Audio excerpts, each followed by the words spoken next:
In 2016, the first presidential, or the first time the presidential election between Trump and Hillary Clinton, I believed, like many Americans, that Hillary was going to win.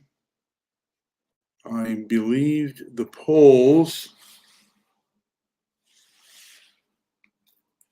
and I thought that the chances of her winning were very great.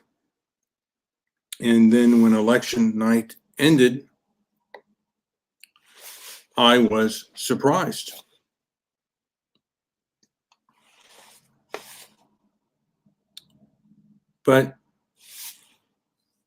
And I continue to be surprised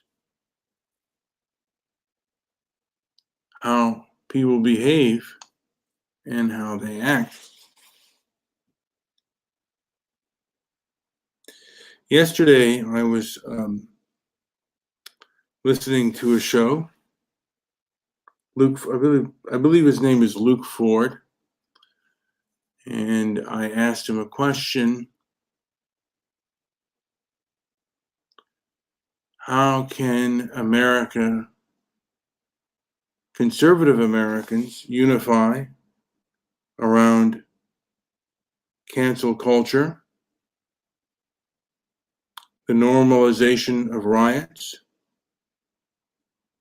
and violence, people believing in the right to commit violence to suppress speech? And he went on to say that cancel culture only affects 1% of Americans. I think that I disagree.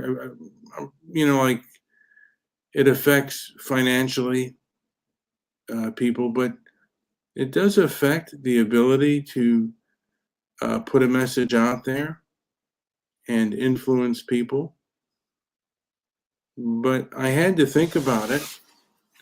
And there are other places you can go where people are open to your sort of thinking and open-minded to discuss things. It may be a rather small group, but to a degree,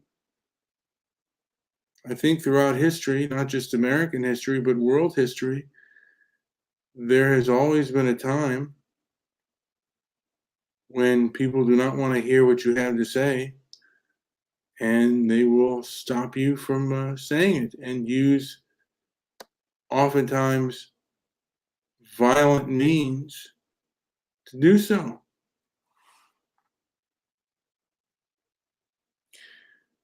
Now, this is the worst I've ever seen it in my 51 years of living. It is the worst that I've ever seen, the types of suppression of speech through violence. And it feels like this information age, this internet age, is kind of the age of censorship and perhaps manipulation.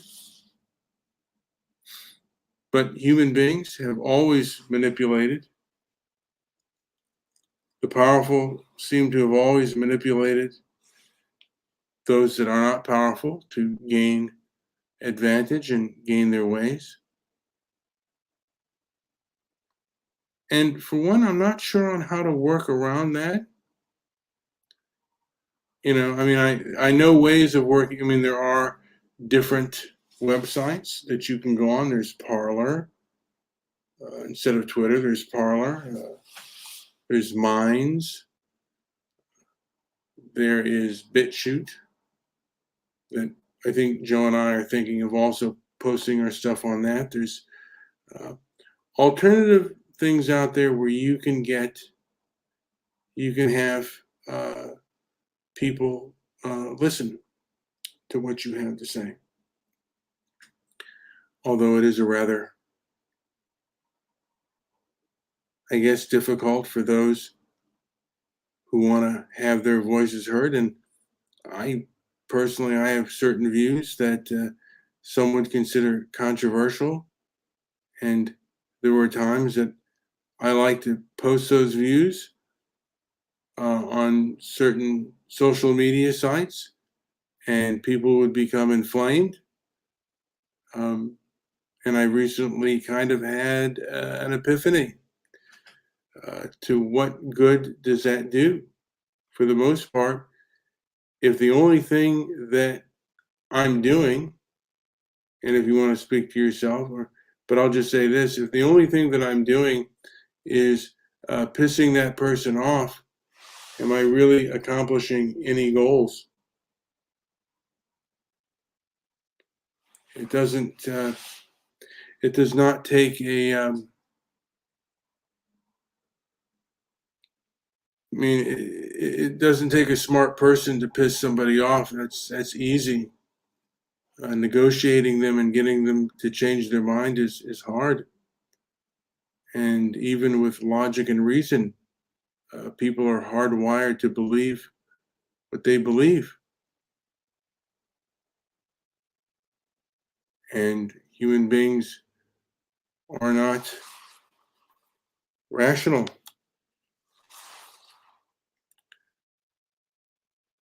I mean, how we pick a mate? We don't pick a mate because they'll make really good mothers or good fathers. It's on average whom we find attractive. I I have a friend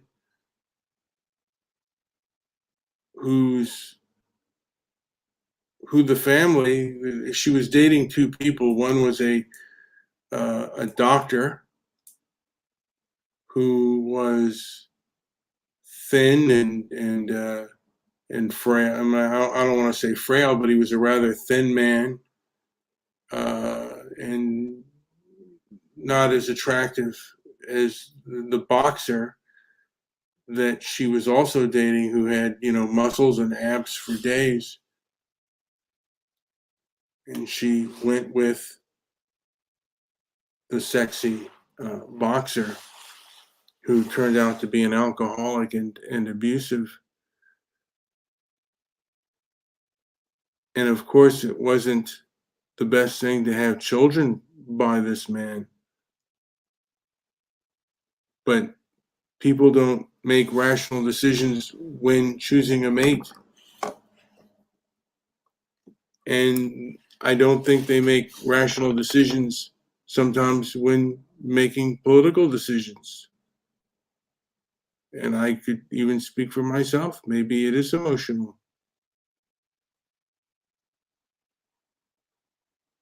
But for me, I do want to hear things maybe that go against my grain, because for me, I am diabetic and I'm interested in hearing things. Of course, I'd love to hear that I could have dessert every day and eat what I want, but that's not the truth. And in the long run, it will absolutely hurt me. And I've been a food slut. So,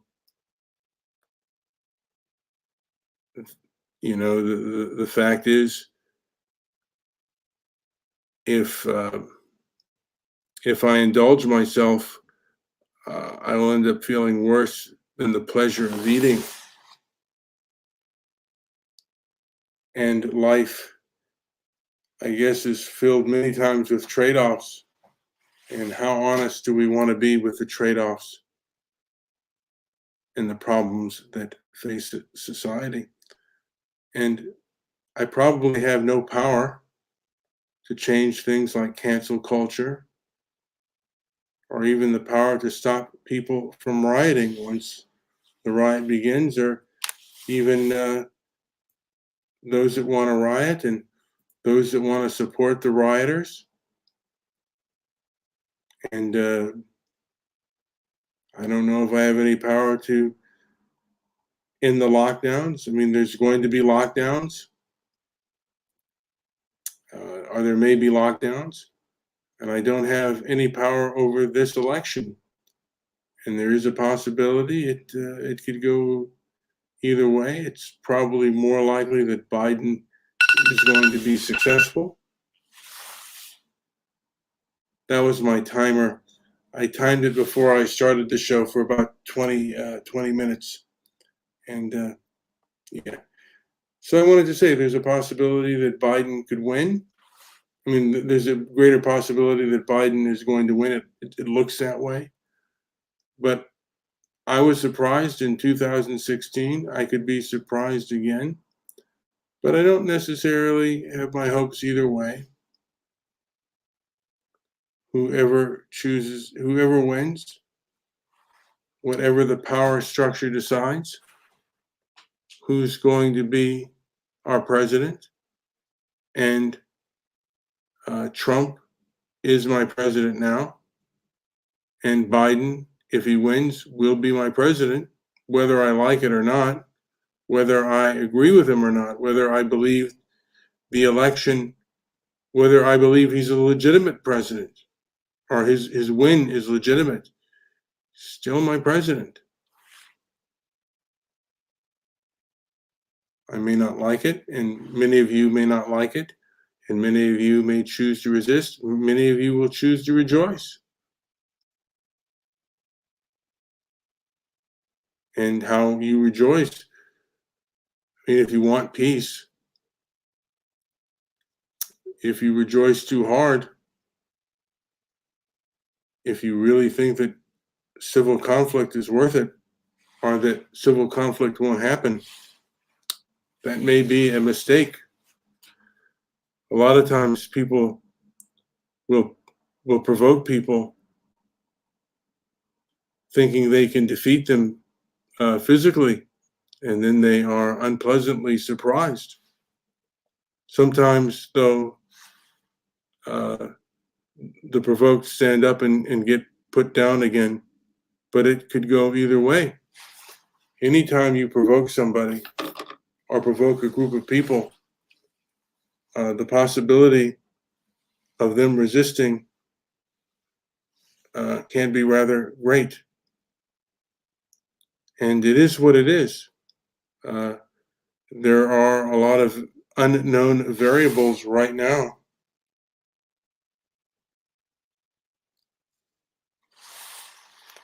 And the way America thinks about it, and I would even say the rest of the world thinks, is kind of a mystery.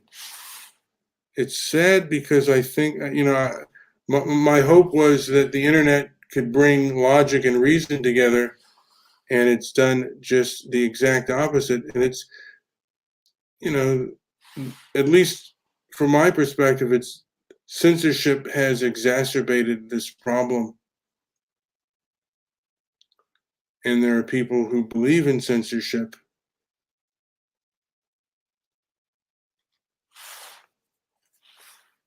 because they want to, they think that if people hear things that, even if they hear certain things, they will react a certain way, and they want to control the reaction of the public. But a lot of times when you censor and you believe you're censoring lies, on average, what they think of you is that you're the one that's lying and you're just using power and control, and people are going to hate you. Anytime you use force or what they consider to be manipulation, they're going to hate you, and they're going to resist and rebel against you. And our country may be fractured, and it may become a balkanized place with very hostile and even violent factions. But it is what it is. And that may not even be a possibility. Maybe, there will be hostile factions and people who say things that and particularly right now, the right perhaps will continue to try to say things, and they will be shut down and sometimes violently opposed by the left. That's what it seems like right now. I know I'm kind of rambling, and I hope some of the things I say make sense. But as for me, if the only thing I'm doing is pissing a person off, then it's not good. And that's on the right or the left. If all you're doing is really pissing a person off, and sometimes you feel like it's the right thing to do to piss a person off and make them angry. It's not really an olive branch. And maybe to you, if they resist, it's worth it. Maybe to you, all out war is worth it. And to me, I don't know. I don't know if all out war would be worth it. I mean, war means, even civil strife at times means less food on the shelves and starvation, hunger, and lack of supplies. Hopefully, we can people can talk and meet together and have some form of middle ground. It doesn't look that way at the moment, but maybe it's because the extremists are the ones doing all the talking. Anyway, this is Brian with Transparency and Merit. Like and subscribe and leave a comment down below. Also, you can visit our website at transparencyandmerit.com. Or I believe I want to know if it's the Organization of Transparencyandmerit.com or it's just transparencyandmerit.com.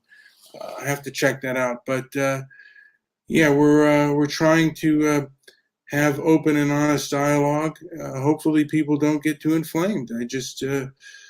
I've had kind of an epiphany, for me anyway, and hopefully that's not it. Anyway, like and subscribe, and if you're going to put a thumbs down, I would prefer that you leave a comment and tell me what I got wrong.